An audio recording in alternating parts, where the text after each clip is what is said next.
Hello friends, मैं शालिनी पांडे स्वागत करती हूँ आपके अपने चैनल शालिनी बियॉन्ड स्टडी में।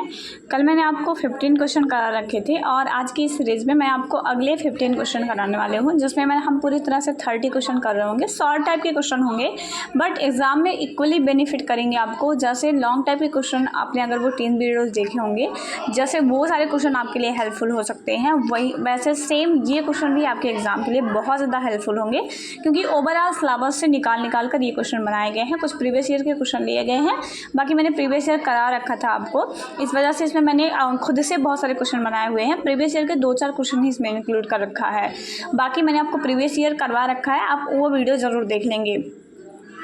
पहला है समुदाय आधारित विकास कार्यक्रम क्या होता है। जो CBID प्रोग्राम्स होते हैं उनके बारे में आपसे पूछा है।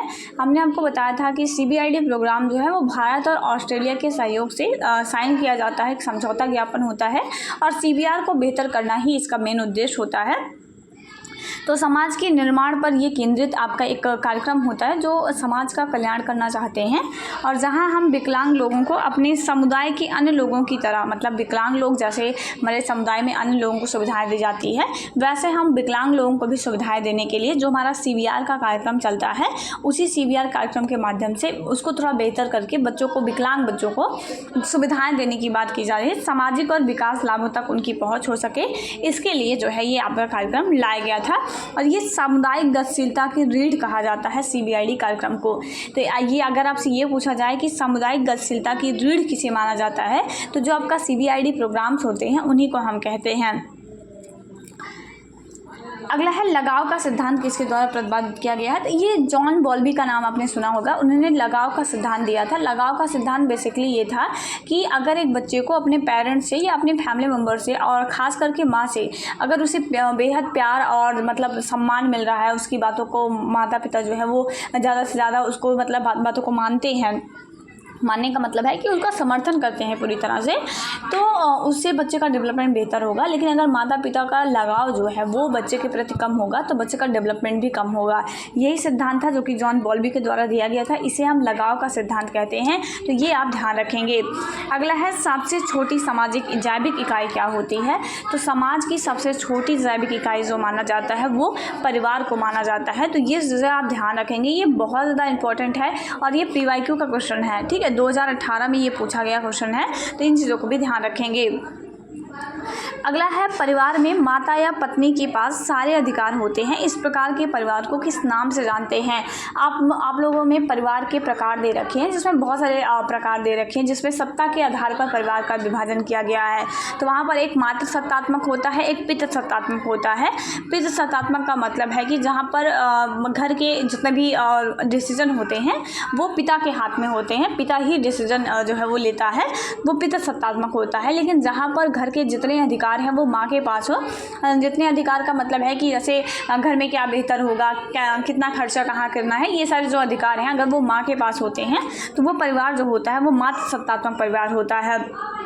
अपने इंडिया में देखा जाए तो मतलब इंडियन कॉन्स्टिट्यूशन में जो फैमिली होती है वो पितृ सत्तात्मक होती है, ठीक है, मतलब जो पिता होते हैं उनके अधीन जो है वो परिवार चलता है, उन्हीं के सारे निर्णयों पर परिवार चलता है, ठीक है। तो ये चीज़ें होती हैं। अगर भारतीय संदर्भ में पूछा जाएगा तो पितृ सत्तात्मक परिवार हमारे यहाँ पाया जाता है, लेकिन अगर ये बात कर रहे हैं कि जिसमें माता के पास सारे अधिकार होते हैं तो वो मातृ सत्तात्मक परिवार होता है।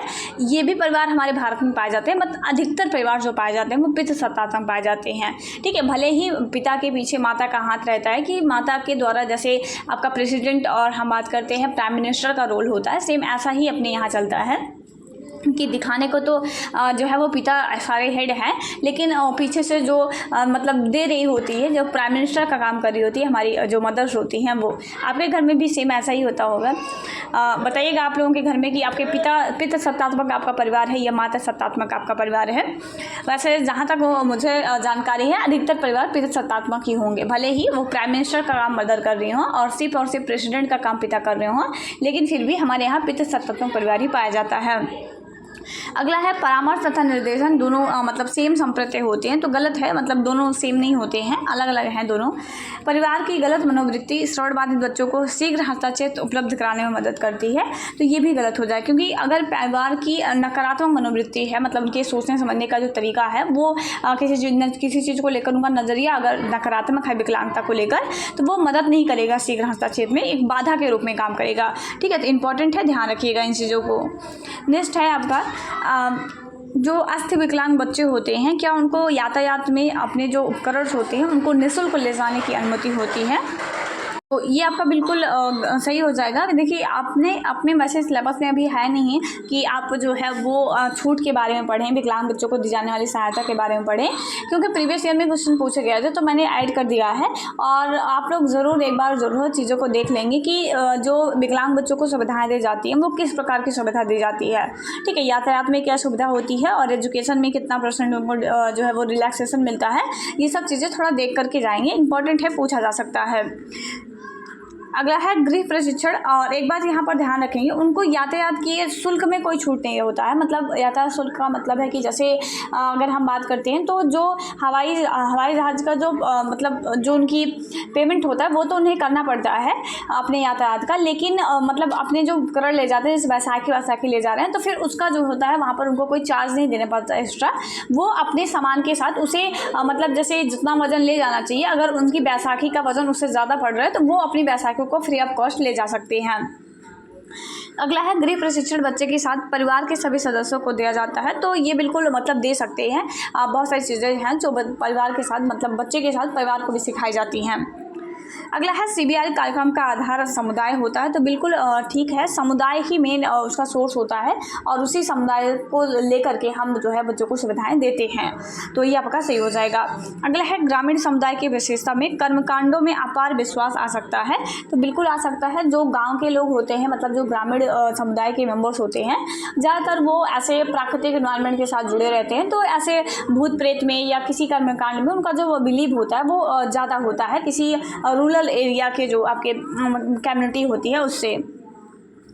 अगला है CBID का पूरा नाम जो है वो कम्युनिटी बेस्ड इंक्लूसिव डेवलपमेंट होता है, तो ये भी बिल्कुल सही है। CBID का फुल फॉर्म कई बार पूछा गया है, तो ये आपका बिल्कुल ठीक हो जाएगा, तो इन चीज़ों को ध्यान रखिएगा। अगला है समुदाय आधारित पुनर्वास के रूप में और अधिक समावेशी और उत्तरदायी और जवाबदेह समुदायों को प्रोत्साहित करता है CBID कार्यक्रम, तो ये भी बिल्कुल सही हो जाएगा कि जो हमारे समावेशी वातावरण है उसके निर्माण में मदद करता है और समुदाय में जो है वो बेहतर जो जवाबदेही है, जो उसको समुदायों को प्रोत्साहन है, वो सब चीज़ें CBID कार्यक्रम के माध्यम से की जाती हैं, तो बिल्कुल राइट हो जाएगा। अगला है स्वैच्छिक संगठन से क्या तात्पर्य है? वॉलंटरी ऑर्गेनाइजेशन आपके पास पूछा गया है, तो हमने आपको जो इंक्लूसिव एजुकेशन था उसमें भी बताया था कि वॉलंटरी एजुकेशन मतलब वॉलंटरी ऑर्गेनाइजेशन का मतलब होता है कि एक ऐसा संगठन जो बिना लाभ के काम कर रहा है, जैसे जो NGO चलते हैं वो एक प्रकार के वॉलंटरी ऑर्गेनाइजेशन होते हैं जो कि बिना किसी लाभ के ऐसे समाज के उत्थान के लिए, जो समाज सेवी होते हैं, वो ऐसे विकलांग बच्चों के लिए उनको हेल्प प्रदान करने के लिए, उनके अधिकारों के संरक्षण के लिए वो संस्थान खोले जाते हैं, तो उन्हीं संगठनों को हम वॉलंटरी संगठन कहते हैं, तो ये चीज़ें हैं, ध्यान रखेंगे। ठीक है, अगला है आपका जैसे हितधारक के क्या होते हैं? ये हितधारक का मतलब होता है वो लोग जो बच्चे के हित में काम कर रहे हो। जब मैं आपको ये PDF दूंगी तो मैं इसका जो ये आपका लिखा हुआ है सालनी बियॉन्ड स्टडी वगैरह जो कि ये कट गया है वो चीज़ें मैं हटा दूंगी ताकि आपको पढ़ने में कोई प्रॉब्लम ना हो। ठीक है, अभी यहाँ पर जो बस सेफ्टी के लिए ये चीज़ें रखी गई हैं। तो हितधारक का मतलब क्या होता है? तो ऐसे व्यक्तियों से इसका संबंध होता है जो संलग्न होते हैं, मतलब बच्चे की ज़रूरतों को पूरा करने के लिए, बच्चे के कल्याण के लिए, समाज के कल्याण के लिए। तो वो जितने लोग होते हैं जो जैसे आपके परिवार में आपके माता पिता आपके हितधारक होंगे या रिलेटिव में कुछ ऐसे लोग होंगे, आपके फ्रेंड आपके हितधारक होंगे, क्योंकि वो आपके हित के बारे में सोच रहे हैं ना, वो आपके हितार्थी हैं। तो ऐसे ही लोग जो बच्चे के कल्याण के विषय में, बच्चे की स्कूली शिक्षा को बेहतर बनाने की दिशा में काम करते हैं, उन्हीं को हम हितधारक कहते हैं, इसके होल्डर्स कहते हैं। अगला है यफलन का पूरा नाम क्या होता है, क्या ये फैमिली लेबलिंग न्यूज़ होता है, तो गलत है। यफलन का मतलब है फाउंडेशनल लिटरेसी एंड न्यूमरेसी, मूलभूत साक्षरता और संख्यात्मक ज्ञान होता है ये। अगला है अंतर्राष्ट्रीय समाचार यफलन का एक मुख्य घटक होता है, तो गलत है।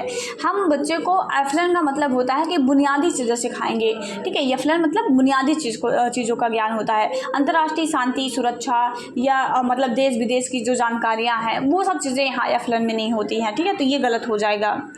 अगला है सन्निकटन का प्रारंभिक मतलब सन्निकटन और प्रारंभिक गणितीय ज्ञान जो है वो आधारभूत साक्षरता में शामिल होते हैं, तो सही हो जाएगा। सन्निकटन मतलब जैसे आप अप्रॉक्स लगाते हैं कि अगर 0.9 है तो वो किसके मतलब किसके ज़्यादा नज़दीक होगा, तो वो सन्निकटन होता है। और जो प्रारंभिक गणितीय ज्ञान जैसे उल्टी गिनती सीधी गिनती और टेबल और बाकी वगैरह जो चीज़ें हैं, जोड़ घटाव गुणा भाग भिन्न, ये सब चीज़ें ये सभी की सभी आपकी जो है वो प्रारंभिक साक्षरता मतलब प्रारंभिक गणितीय साक्षरता में आती हैं और इन सभी का ज्ञान हम बच्चों को देते हैं, ठीक है। तो ये चीज़ें हैं जिन्हें आप ध्यान रखेंगे। तो ये थे कुछ 32 क्वेश्चन और बाकी की चीज़ों को आप जो भी वीडियोज़ आपको दिए गए हैं आप उसे रिवीजन करके जाइएगा। इन 30 क्वेश्चन को समझ के साथ पढ़िएगा, मतलब ऐसा ना हो कि आप इन्हीं को रट के जाइएगा, बस अपनी समझ को थोड़ा विकसित करिएगा कि हाँ यफलन क्या है, सामुदायिक संगठन क्या होता है, ठीक है। तो ये चीज़ें अगर आप रट के नहीं जाएंगे, समझ के जाएंगे, तो एग्जाम में आप देखेंगे क्वेश्चन बहुत ज़्यादा आपको जो है वो थ्योरेटिकल नहीं पूछा जाएगा, आपकी अंडरस्टैंडिंग बेस्ड पूछा जाएगा, ठीक है। तो ये सब चीज़ें हैं, आप ध्यान रखिएगा, अच्छे से प्रिपरेशन करिएगा और नेक्स्ट आपका जो कल एग्जाम है उसमें आप बेहतर अपना प्रदर्शन करिएगा। मिलेंगे किसी नए वीडियो में किसी नई जानकारी के साथ, तब तक अपना ख्याल रखिए और एक बेहतर तैयारी के साथ अपने एग्जाम पर फोकस करें। जय हिंद, वंदे मातरम।